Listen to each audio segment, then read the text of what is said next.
चार लड़कियों की आत्माओं को देखकर वहां खड़े सब लोगों की हालत काफी खराब हो जाती है।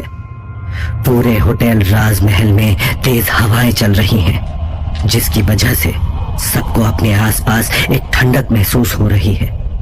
इसके बावजूद भी सब लोग इतना डरे हुए हैं कि वो पसीने से तरबतर हो चुके हैं। दरवाजे और खिड़कियों के खुलने बंद होने की धाड़ धाड़ आवाजों की वजह से उन लोगों की सांसें फूलने लगती हैं, जो हर बीतते हुए पल के साथ तेज होती जा रही है। दिव्या काफी ज्यादा डर गई है, इसलिए उसने कसकर विशाल का हाथ पकड़ लिया और विशाल ने भी तुरंत अपना एक हाथ दिव्या के कंधे पर रख दिया और वो दिव्या को संभालने की कोशिश करने लगा। उनमें से कोई नहीं जानता है कि अब आगे क्या हैवानियत होने वाली है, लेकिन मल्लिका का गुस्सा और भयानक रूप देखकर वो लोग अंदाजा लगा सकते हैं कि संजीव को काफी दर्दनाक सजा मिलेगी। संजीव अपने आसपास के माहौल से पूरी तरह से अनजान है। उसके सामने अभी सिर्फ चारों आत्माएं घूम रही हैं। वो उन्हें धीमी रफ्तार से अपनी तरफ आते हुए देखता है और तुरंत डर कर रोने लगता है। नहीं, मेरे पास बताओ, मुझे छोड़ दो।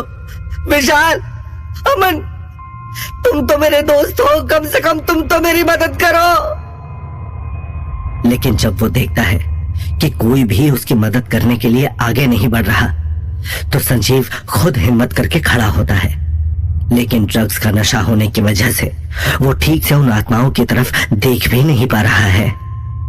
उनमें से एक लड़की की आत्मा, जिसके शरीर की पूरी चमड़ी पिघल रही है, जैसे किसी ने उस पर एसिड फेंका हो, और उसके सर पर कोई बाल नहीं है। शरीर पर चमड़ी ना होने की वजह से कोई भी उसकी हड्डियां और उसके शरीर के ऑर्गन्स को साफ साफ देख सकता है।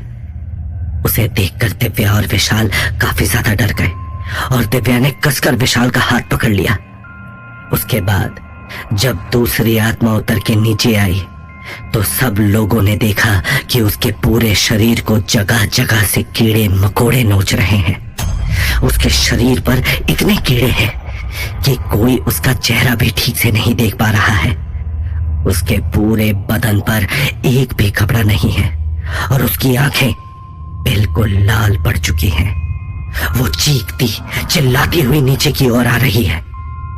तीसरी आत्मा का पूरा शरीर बुरी तरह से जला हुआ है और उस शरीर से गंदी बदबू आ रही है। जलने की वजह से जगह जगह उसके बॉडी से खून निकल रहा है और उसके मांस के लोथड़े शरीर से लटक रहे हैं और नीचे जमीन पर गिरते जा रहे हैं। उस आत्मा के वहां पर आते ही बदबू की वजह से सब लोगों ने अपने मुंह पर हाथ रख लिया, लेकिन मल्लिका को ये सब देखकर काफी मजा आ रहा है और वो खुशी से मुस्कुरा रही है। मुस्कुराते हुए भी उसका चेहरा काफी डरावना लग रहा है।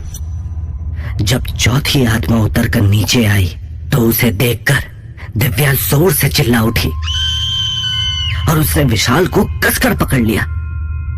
उस आत्मा के शरीर पर गहरे गहरे जख्म हैं, जिनसे खून रिस रहा है। उसके चेहरे पर 2 आंखें होने की जगह 2 गड्ढे हैं, जिनकी वजह से वो काफी ज्यादा भयानक नजर आ रही है। उसके शरीर पर खून इतना है कि कोई भी उसके शरीर को ठीक से देख नहीं पा रहा है। वो जैसे जैसे चलती आ रही है, खून की बूंदें टपक टपक कर जमीन को लाल रंग में रंगती जा रही है। वो चारों एक साथ चलते हुए संजीव की तरफ बढ़ने लगी। अचानक से पूरे होटल में अजीब अजीब सी आवाजें आने लगी। होटल के बाहर से एक साथ कई कुत्तों के रोने की आवाजें आने लगी और देखते ही देखते पूरे होटल में शरीर को ठंड से चीर देने वाली हवाएं चलने लगी। वहां पर खड़े सब लोग ये सब देखकर डर से कांपने लगे, मगर सिर्फ एक मल्लिका है जिसकी हंसी अब भी बंद नहीं हो रही है। संजीव डरते डरते लड़खड़ाते हुए कदमों से दरवाजे की तरफ बढ़ने लगता है। नशे की हालत में होने की वजह से वो ठीक से चल भी नहीं पा रहा और बार बार नीचे जमीन पर गिर जाता है। संजीव अभी दरवाजे की तरफ आगे बढ़ ही रहा है कि तभी अचानक से उसे ऐसा महसूस हुआ कि जैसे किसी ने उससे कुछ कहा हो। संजीव, तुम्हारी मौत तुम्हारे सामने है। और उसे अचानक से अपने कान में किसी के फुसफुसाने की आवाज आई। संजीव ने डरते डरते पीछे मुड़कर देखा, मगर उसे वहां पर कोई नजर नहीं आया। वो एक बार फिर हिम्मत जुटाकर दरवाजे की तरफ बढ़ने लगा, मगर इस बार फिर उसे वो आवाजें सुनाई देने लगी। इस बार ऐसा लग रहा है जैसे कई सारे लोग सिर्फ उसी का नाम ले रहे हों और पूरे होटल में तेज चलती हवाओं के बीच उसका नाम गूंज रहा हो। बस करो, अब ये सब बस करो। संजीव ने रोते हुए अपने कानों पर हाथ रख लिए, मगर वो आवाजें अब भी बंद नहीं हो रही। उसने पीछे मुड़कर देखा कि वो चारों आत्माएं उसके बेहद नजदीक आ गई हैं। उन्हें देखकर घबराहट से उसकी बंद हो रही आंखें काफी बड़ी हो गई और उसे ऐसा लगा जैसे एक झटके से उसका सारा नशा उतरने लगा हो। ये सब कौन है? नहीं, मेरे पास बताओ, भाग जाओ यहाँ से, बचाओ बचाओ। संजीव उन आत्माओं को देखकर काफी ज्यादा डर गया है। वो अभी के अभी वहां से भाग जाना चाहता है, लेकिन अब वो ये बात अच्छी तरह से समझ चुका है कि चाहे कुछ भी हो जाए, लेकिन आज की रात वो इस होटल राजमहल से जिंदा बचकर नहीं निकल पाएगा। वो किसी तरह हिम्मत करके एक बार फिर दरवाजे की तरफ बढ़ना शुरू करता है, लेकिन नशे की वजह से उसे ऐसा महसूस हो रहा है जैसे वहां पर एक नहीं बल्कि कई सारे दरवाजे हो। संजीव उन आत्माओं से आ रही बदबू को बर्दाश्त नहीं कर पा रहा और अपने एक हाथ को अपने मुंह पर रखे हुए दूसरे हाथ को बदहवासी की हालत में हवा में ही हिला रहा है, जैसे वो कोई दरवाजा पीटने की कोशिश कर रहा हो। अरे क्या हुआ संजीव, तुम इतना घबरा क्यों रहे हो? अरे ये लड़कियां तुम्हारे एंजॉयमेंट के लिए ही है। तुमने ही कहा था ना कि लड़कियां परेशानी भरी जिंदगी से आराम देने के लिए होती है, तो ये तुम्हें आराम देने के लिए ही तो आई हैं। हाँ, मैं मानती हूँ कि ये तुम्हारे टेस्ट से थोड़ा अलग है और ये इतनी सुंदर भी नहीं है, मगर ये अपना काम अच्छे से करेंगी और तुम्हें बहुत मजा आएगा। ये कहते हुए मल्लिका की हंसी पूरे होटल में गूंज उठी। उसे ऐसा लग रहा है जैसे सदियों के बाद उसे इस तरह की खुशी नसीब हुई हो। संजीव काफी ज्यादा डरा हुआ है और इस घबराई हुई हालत में वो काफी मुश्किल से अपना हाथ उठाता है और एक बार फिर दरवाजा पीटने की कोशिश करने लगता है। अरे कोई तो होगा, कोई तो बचाओ मुझे इन हैवानों से। वो इस वक्त खुद को बहुत ज्यादा कमजोर महसूस कर रहा है और इसी वजह से वो जोर जोर से रोने लगता है। वहां पर खड़े विशाल, दिव्या और अमन उसकी ये हालत देख रहे हैं, लेकिन अब कोई भी संजीव के लिए कुछ नहीं कर सकता। रोते रोते संजीव वहीं जमीन पर गिर जाता है और जैसे ही वो पीछे मुड़कर देखता है उसके होश फाख्ता हो जाते हैं। वो चारों आत्माएं उसके बेहद नजदीक खड़ी हैं और उसकी तरफ अपना हाथ बढ़ा रही हैं। उन चारों को अपने इतने करीब देखकर संजीव जोर जोर से चिल्लाते हुए रोने लगता है। अब उसके मुंह से कोई शब्द नहीं निकल पा रहा है, मगर उन लड़कियों पर उसके रोने या चिल्लाने का कोई असर नहीं पड़ रहा। उन्होंने उसकी दोनों टांगों से उसे पकड़ लिया और घसीटते हुए होटल राजमहल के झूमर के ठीक नीचे ले आई। उन चारों ने मिलकर एक झटके में संजीव के कपड़ों को उसके शरीर से अलग कर दिया। संजीव के बदन पर अब कोई कपड़ा नहीं है और वो निढाल हालत में होटल के बीचों बीच पड़ा हुआ है। उसकी ये हालत देखकर दिव्या ने अपना चेहरा दूसरी तरफ घुमा लिया। वहीं दूसरी तरफ अमन के रोंगटे खड़े हो गए। वो अपनी जिंदगी में पहली बार ऐसा कुछ होते हुए देख रहा है और ये सब कुछ इतना ज्यादा भयानक है कि उसका पूरा शरीर डर से थर थर कांप रहा है। अब तुम भी वही शब्द हो जो तुमने उस लड़की के साथ किया था। आज तुम्हें पता चलेगा कि असली दर्द क्या होता है। ये कहते हुए मल्लिका का चेहरा इस कदर डरावना लग रहा है कि कोई भी मामूली इंसान उसके चेहरे को देख भी ना पाए। जैसे ही मल्लिका ने अपनी बात पूरी की, उन चारों लड़कियों की आत्माएं जंगली जानवरों की तरह संजीव के ऊपर टूट पड़ी। संजीव को उनसे कहना आ रही है, मगर वो इस वक्त हिलने तक की हालत में नहीं है।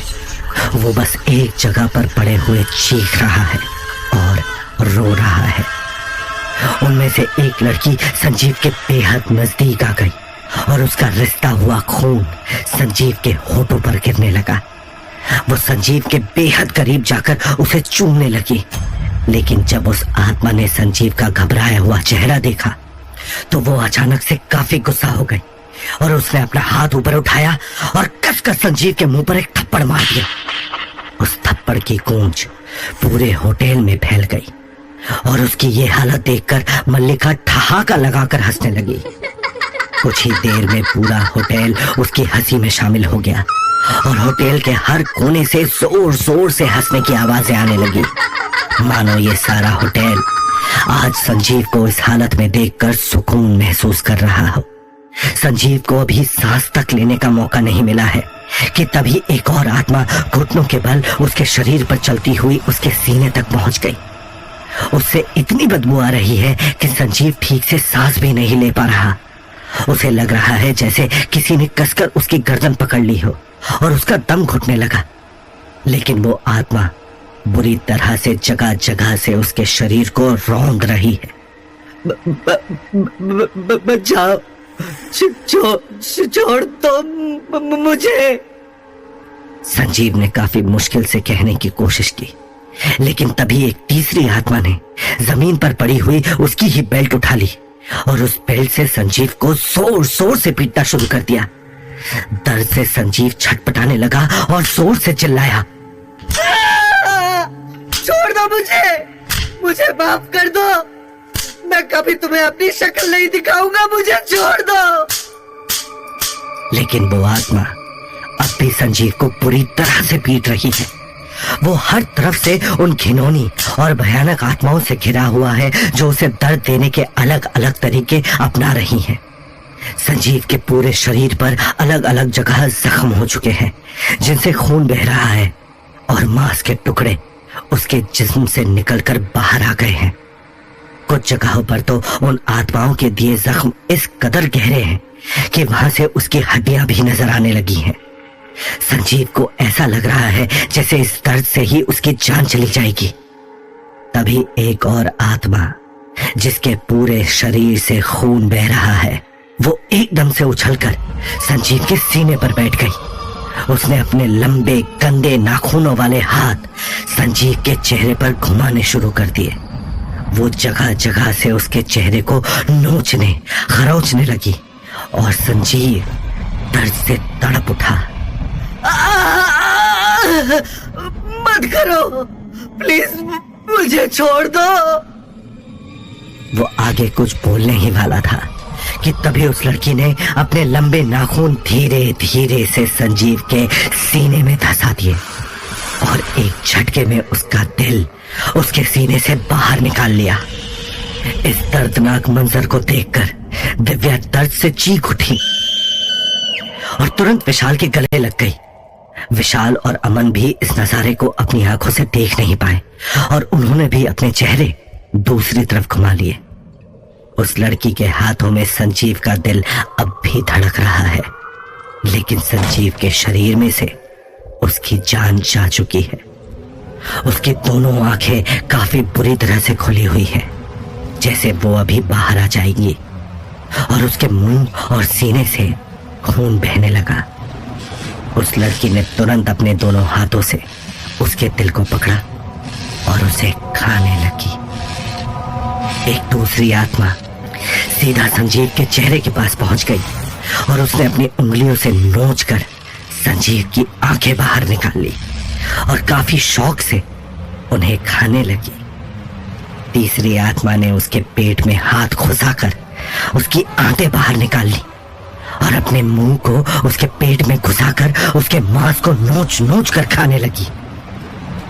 वो चारों आत्माएं संजीव के शरीर को चबा चबा कर खा रही हैं और ये सब देखकर मल्लिका के दिल को काफी सुकून मिल रहा है।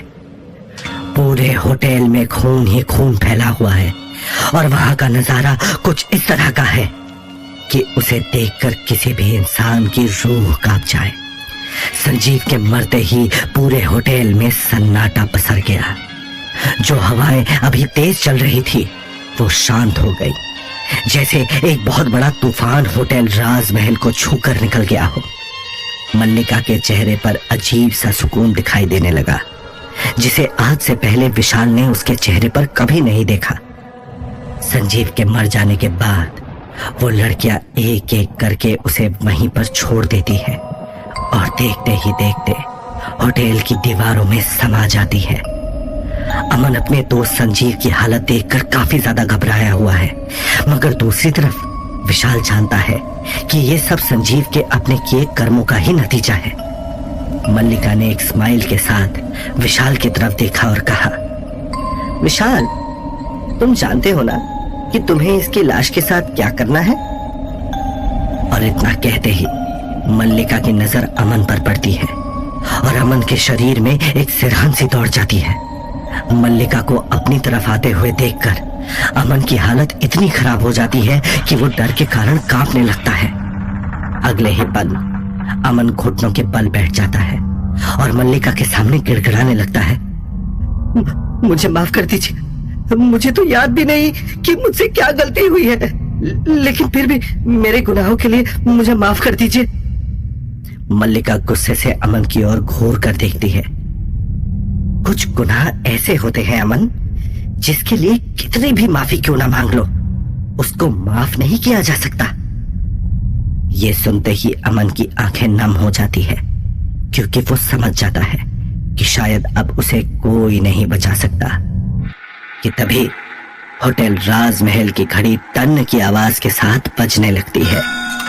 सब लोग घड़ी की तरफ देखते हैं। घड़ी 3:30 बजने का इशारा करती है। धीरे धीरे पूरे होटल राजमहल में आग लगनी शुरू हो जाती है और मल्लिका का चेहरा बदलने लगता है। एक बार फिर वो एक भयानक आत्मा का रूप ले लेती है और धुआं बनकर वहां से गायब हो जाती है। विशाल और अमन भागकर संजीव की लाश के पास पहुंचते हैं, जो खून और मांस के लोथड़े से लिपटी हुई है। दिव्या भी उनके पीछे पीछे संजीव की लाश के पास पहुंच जाती है। तभी होटल राजमहल के दरवाजे अपने आप खुल जाते हैं और वही बूढ़ा चौकीदार अपने हाथ में लाठी लिए अंदर आ जाता है। उस बूढ़े ने कहा, अरे देख क्या रहे हो तुम दोनों, इसे उठाने में मेरी मदद करो। तभी बंसी विशाल के कान में फुसफुसाता है, अबे जल्दी कर विशाल, मुझे चलने से बहुत डर लगता है। इतनी देर में मुरली विशाल के कान में फुसफुसाता है, पहली बार ये बंसी ठीक कह रहा है, मुझे जलकर नहीं माना। उसी वक्त विशाल झल्लाता हुआ कहता है, चुप करोगे तुम दोनों? ये देखकर अमन की हालत और खराब हो जाती है। ये किससे बात कर रहा है तू? विशाल अमन की ओर देखकर कहता है, अरे यार कुछ नहीं, बस ये बंसी और मुरली मुझे बहुत परेशान करते हैं, जब देखो भाग भाग करते रहते हैं। वहीं अमन डरते डरते इधर उधर देखने लगता है कि बूढ़ा बाबा बोलता है, अरे निकालो इस लाश को बाहर जल्दी, होटल के जल जाने का इंतजार कर रहे हो क्या? ये कहते हुए वो बूढ़े बाबा अमन और विशाल की मदद से संजीव के बचे कुचे शरीर को उठाकर वहीं पास के एक कब्रिस्तान में ले जाता है। उनके जाते ही होटल राजमहल धू धू करके जलने लगता है और उसके दरवाजे अपने आप बंद हो जाते हैं। कब्रिस्तान में एक खुदी हुई कब्र में संजीव की लाश को दफन कर दिया जाता है। उन्होंने संजीव को तो दफन कर दिया, लेकिन आज जो कुछ भी हुआ उसने अमन को अंदर तक हिला कर रख दिया। उसे अब भी यकीन नहीं हो पा रहा है कि ये सब असलियत थी या फिर कोई बुरा सपना। उसने अपने सामने खड़े विशाल की तरफ देखा और पूछा, विशाल प्लीज कोई तरकीब निकालो जिससे हमारा इस मल्लिका से पीछा छूट जाए। अगर इसने संजीव के साथ इतना कुछ कर दिया तो ये हमें क्यों छोड़ेगी? हम लोग भी तो उसके साथ ही थे ना। ये सुनते ही विशाल ने झल्लाते हुए कहा, ओ एक्सक्यूज मी, मैंने कुछ नहीं किया है, तू अपना खुद देख, इस सब में मुझे मत घसीट। ये सुनकर अमन कहता है, अच्छा ठीक है मेरे बाप, तूने कुछ नहीं किया है, लेकिन मुझे तो बचा ले यार, मैं तेरे बचपन का दोस्त हूँ। विशाल ने जवाब देते हुए कहा, हाँ बचपन का दोस्त, तभी तो तूने मेरी पीठ में छुरा घोंपा है। अमन और विशाल की बात सुनकर दिव्या ना चाहते हुए भी हंस पड़ती है। दिव्या और विशाल आज काफी ज्यादा थक गए हैं और भारी मन से वापस मल्लिका के घर लौट आए।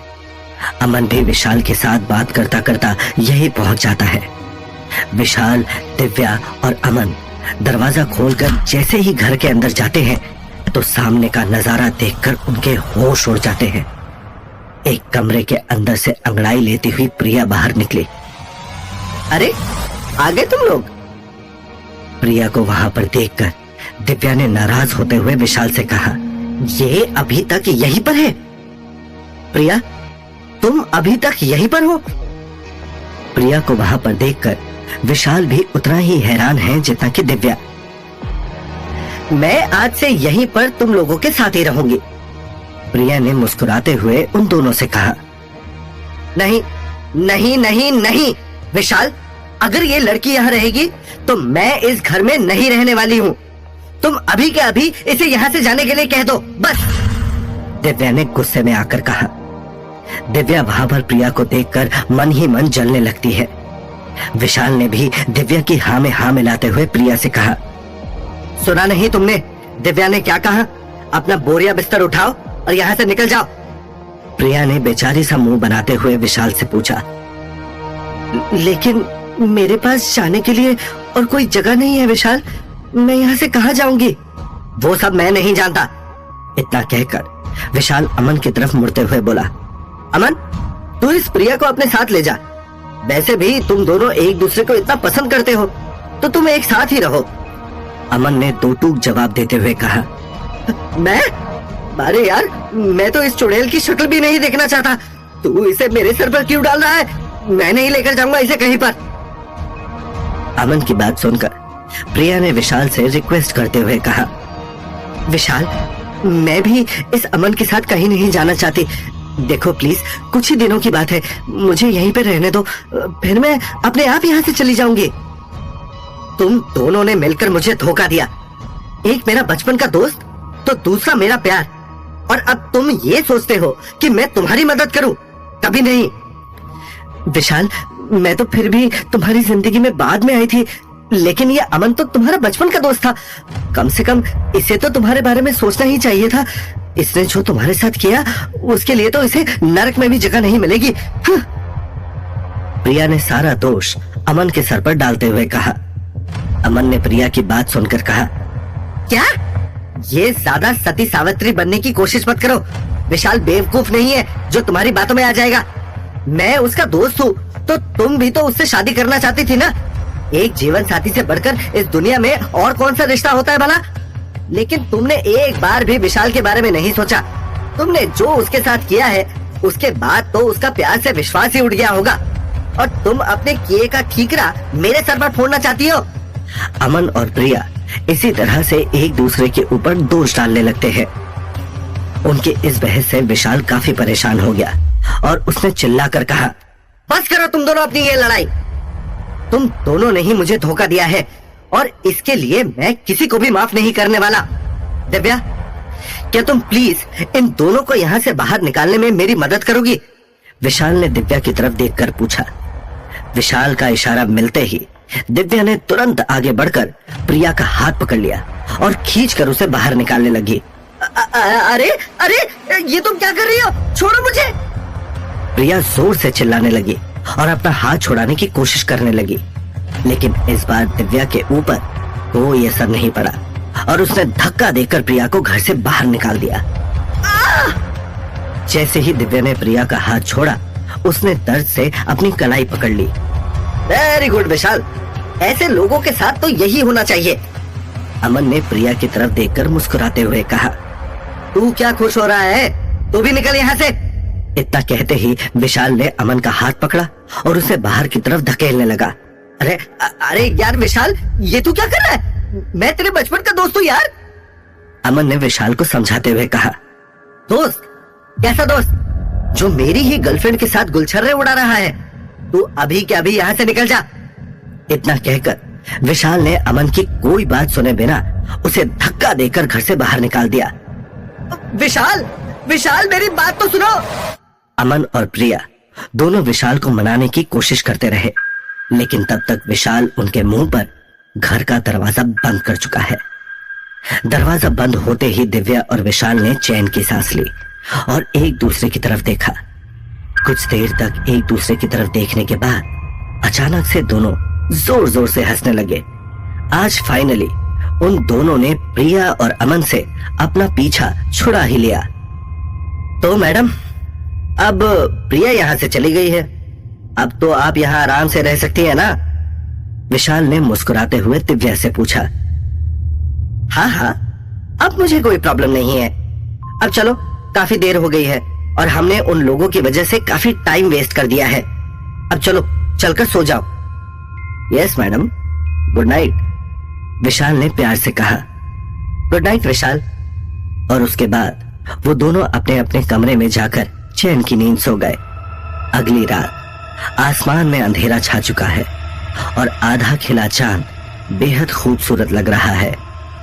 थोड़ी देर बाद घड़ी ने 11 बजने का इशारा किया। विशाल और दिव्या का सर घूमने लगा और जब उन दोनों ने अपनी आंखें खोली तो उन्होंने देखा कि वो लोग होटल राजमहल के अंदर हैं। हर दूसरी रात के मुकाबले आज रात होटल राजमहल पूरी तरह से सुनसान दिखाई दे रहा है। हर तरफ एक सन्नाटा पसरा हुआ है।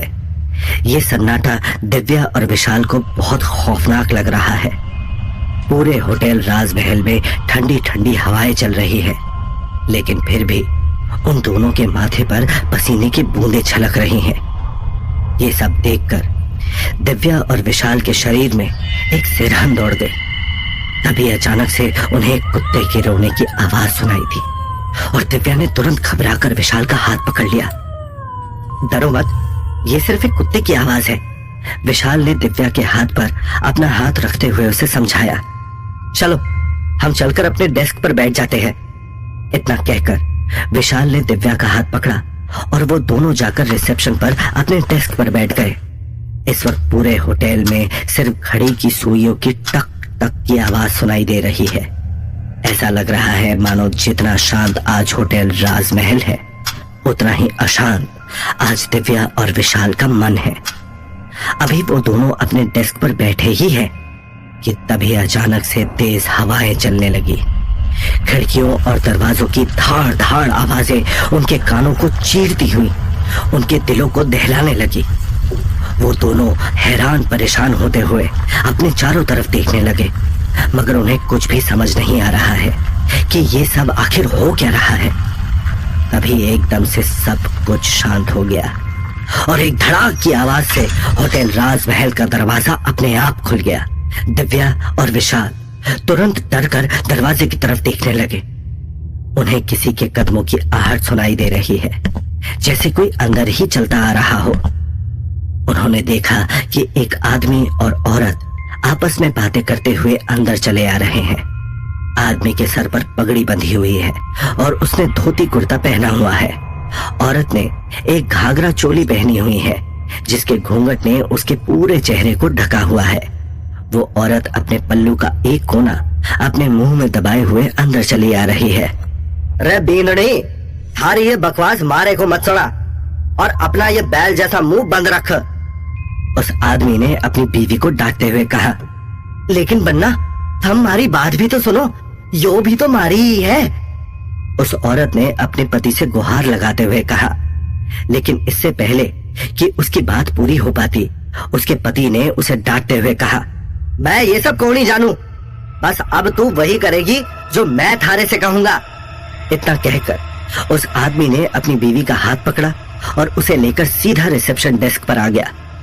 उस आदमी ने बिना कुछ कहे रिसेप्शन से अपने कमरे रूम नंबर 3026 की चाबी उठाई और लिफ्ट की तरफ जाने लगा। विशाल और दिव्या अभी भी हैरानी से उन दोनों को ही देख रहे हैं कि तभी दिव्या ने विशाल से कहा, चलो चलो इनके पीछे चलकर देखते हैं कि ये लोग कौन हैं। शायद यही है अगली आत्मा जिसे हमें इंसाफ दिलाना होगा। लेकिन विशाल ने दिव्या को रोकते हुए कहा, अभी नहीं, हमें सही इशारा मिलने का इंतजार करना होगा। तभी अगले पल अचानक से उस आदमी और औरत के बढ़ते कदम बीच में ही रुक गए। देखते ही देखते उस औरत का सर पूरी तरह से पीछे की तरफ घूम गया और उसकी गर्दन पूरी टेढ़ी हो गई। उसके चेहरे पर ढका हुआ पल्लू तेज चलती हवा से सरक कर उड़ गया। इस वक्त उसका चेहरा काफी डरावना लग रहा है और उसकी आंखों की पुतलियां गायब है। इतने डरावने चेहरे को देखकर दिव्या जोर से चीख उठी और सीधा विशाल के गले लग गई। उस औरत को देखकर विशाल के भी रोंगटे खड़े हो गए और वो भी काफी ज्यादा घबरा गया। दिव्या के जोर से चिल्लाते ही होटल राजमहल के चारों तरफ से ऐसी आवाजें आने लगी जैसे होटल की दीवारें भी उसे चुप रहने के लिए बोल रही हो। तभी देखते ही देखते वो आदमी और औरत दोनों लिफ्ट से ऊपर तीसरे माले पर चले गए और एक बार फिर पूरे होटल में मौन का सन्नाटा छा गया। दिव्या और विशाल बहुत देर तक एक दूसरे को पकड़े हुए रिसेप्शन डेस्क पर ही बैठे रहे, लेकिन कुछ भी नहीं हुआ। घबराहट की वजह से उन दोनों की धड़कन तेज चल रही है और उनके चेहरे पर पसीने की बूंदें दिखाई दे रही हैं। मगर इसके बाद भी उन दोनों में से किसी की भी अपनी जगह से हिलने की हिम्मत नहीं हो रही। बहुत देर तक ऐसे ही बैठे बैठे विशाल की आंख लग गई।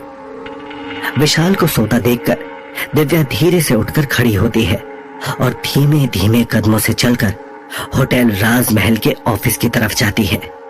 दिव्या बार बार पलटकर देख रही होती है कि कहीं विशाल उठ तो नहीं गया है।